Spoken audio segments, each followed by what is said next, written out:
Okay, moving on to the last and final segment of today's show, I wanted to talk a little bit about the results that happened throughout the weekend in not only the NFC West, but I wanted to talk about the New Orleans Saints and throw them into this conversation as well. And I feel like throughout the NFL season, right, one thing that we have been able to realize consistently as fans is that when you look at it in the AFC, I think we could all agree the two favorites in that conference right now are Kansas City and Pittsburgh. And I do feel like right now, if you asked me, what do you consider the likelihood of a team in the AFC getting to the Super Bowl that is not named either Kansas City or Pittsburgh? I would say that's pretty unlikely. I would say it's like 10%. But in the NFC, I feel like throughout the season, one thing we really realized is that the league is wide open. During some moments, it will look like Seattle is the team to beat. Same thing with Green Bay. Same thing with Tampa. Same thing with New Orleans. I even remember Arizona had a little bit of a stretch, the Rams. And I feel like right now, we may finally be getting some clarity about the NFC. And I'll admit, I totally understand that it was only a win over the Philadelphia Eagles. And as I mentioned earlier during today's show, Carson Wentz is broken. The Eagles' offense is broken. And I'm not going to just come out here and really give the Seahawks defense so much credit for barely beating the Eagles, but it's an improvement because I remember talking on this show a couple weeks ago, and the Seattle Seahawks defense went on the road and put up, which probably was the worst effort I have seen so far this season, when they got absolutely shredded by Josh Allen and the Buffalo Bills. And Allen just torched them with his arm. And at the same time, you look at that, you also look at the fact that Russell Wilson led the Seahawks into a big divisional road game against the Los Angeles Rams, and were not able to get the job done. The Rams ended up winning that game. And I remember saying during that game, what exactly does Seattle do better than the Rams besides the quarterback position? And to be honest, over the last 2 weeks, one thing I'll give the Seattle Seahawks credit for is that their defense has finally come to play.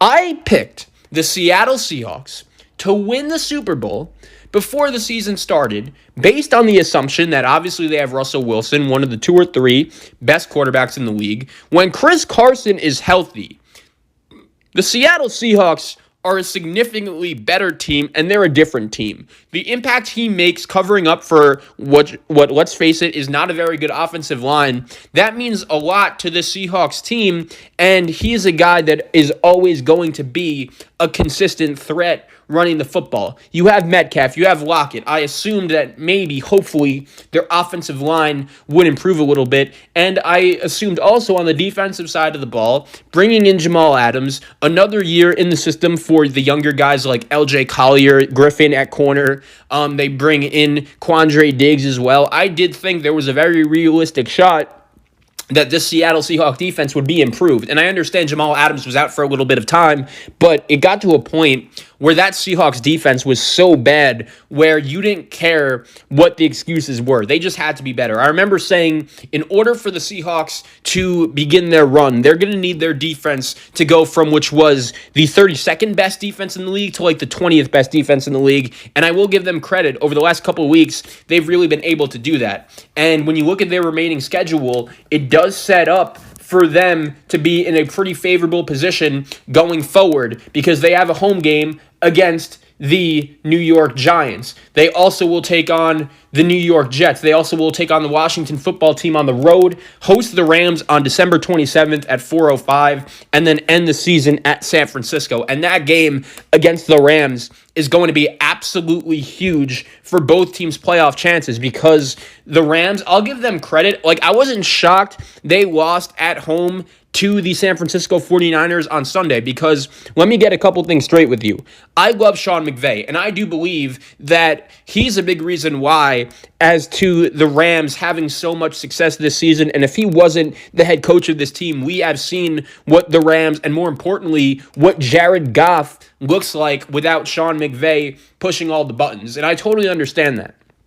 But at the same time, I believe that Kyle Shanahan just has Sean McVay's number. And not only that, but the 49ers as a team have the Rams number, because now over the past 2 years, the 49ers are 4-0, undefeated in games against the Los Angeles Rams. And we all know it's not like the talent differential is that big, because Nick Mullins went into the LA, not the Coliseum, but SoFi Stadium, and led the 49ers to a big-time victory yesterday. And I feel like if the 49ers were in the NFC East, if the 49ers really were in any division besides the NFC North, we would be out here talking about the coaching job that Kyle Shanahan has done so far this season. And in a division like the NFC West, where it is just so hard, as we all know, to get wins, I believe Kyle Shanahan deserves a lot of credit for the job that he has done so far this season with the San Francisco 49ers, because there have been many times throughout the season where you looked at the injury report for the San Francisco 49er team and you were just like, all right, I don't know how the hell we're going to do this, but they right now are still in contention with a record of 5-6. And oh yeah, let's not forget to mention they're not playing their home games in San Francisco, or in Santa Clara, I should say, anymore, because they got kicked out. The government in California declared that the county of Santa Clara is not safe enough to hold football games, so their next couple home games are going to be at the University of Phoenix Stadium, the home of their rival, the Arizona Cardinals. So Kyle Shanahan, somehow, some way, the 49ers are 4-2 away from home and 1-4 at home. So if the Niners could have just done a little bit of a better job taking care of business at home, they would be right in the race. And somehow, some way, when you turn around and look at the NFC West standings, the Arizona Cardinals are only one game up on the 49ers. They're sitting with a record of 6-5, while the 49ers are sitting with a record of 5-6. And once again, you compare the schedules. I think San Francisco, I know the game is technically going to be on a neutral field now, but I think there's a very realistic chance that they could go out there and beat the Buffalo Bills at home. Well, against Arizona. They're technically the home team. They then get Washington and Dallas. They go to Arizona. And even though that game against the Cardinals would be very tough, I think the 49ers would have a chance to win that game, because Kyle Shanahan is just a significantly better coach than Cliff Kingsbury. And I don't trust Cliff Kingsbury to beat Kyle Shanahan twice in a season. We all remember what happened the first time these two teams played during week 1. And right now, I just got to be honest with you guys. I don't like the trajectory of the Arizona Cardinals. They're not playing great football right now. And this week, looking at their schedule, they're going to have to go at home against the Los Angeles Rams. Are they winning that game? Because if not, they could be in significant trouble. They then will take on the New York Giants on the road. They'll then host Philadelphia. They'll then host San Francisco, and then go to the Rams. That is a schedule that is pretty tough. And as time goes on, it gets clearer and clearer to me that the writing is on the wall, and this Arizona Cardinal team is one more year away, especially when you consider the fact they just play in a loaded NFC West division. Also, I want to talk a little bit about the New Orleans Saints. And I understand so far on this show, we have spoken a lot about the Denver Broncos situation and everything that's happened, but I just wanted to talk about the Saints for a bit, because I believe they are right in the mix in terms of contenders in the NFC.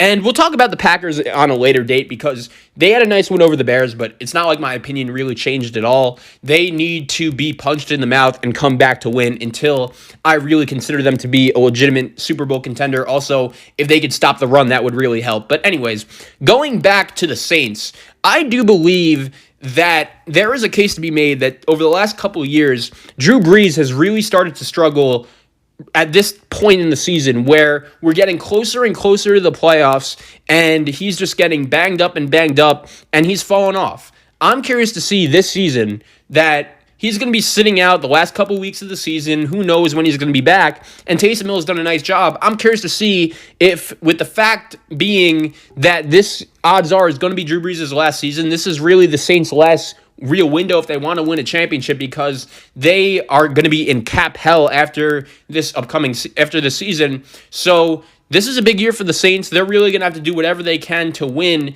And even though they played well against the Denver Broncos, I'm curious if whoever is at quarterback, Drew Brees, Taysom Hill, I'm curious to see if whoever's at quarterback is going to be able to make the deep throws down the stretch. And the way Seattle's defense is playing and the fact that they have Russell Wilson and their defense and DK Metcalf, I would give right now Seattle the slight edge over New Orleans. Those teams have not played yet this season. I'd be curious to see what a matchup would be between them going forward. But the NFC race is going to be wide open. I think we all know that. I think the NFC West has really shown us throughout the season that all four of their teams do have a legitimate opportunity to be really good. And Kyle Shanahan, man, the fact that he led his 49ers into LA against the Ram team, which was the hottest team in football, against a team in Sean McVay, that is just such a good coach. And Jared Goff is kind of like Tom Brady. You get pressure on him, you could beat him, and that's what the San Francisco 49ers were able to do on Sunday. And the NFC West, and really the NFC as a whole, just got a lot more competitive and interesting.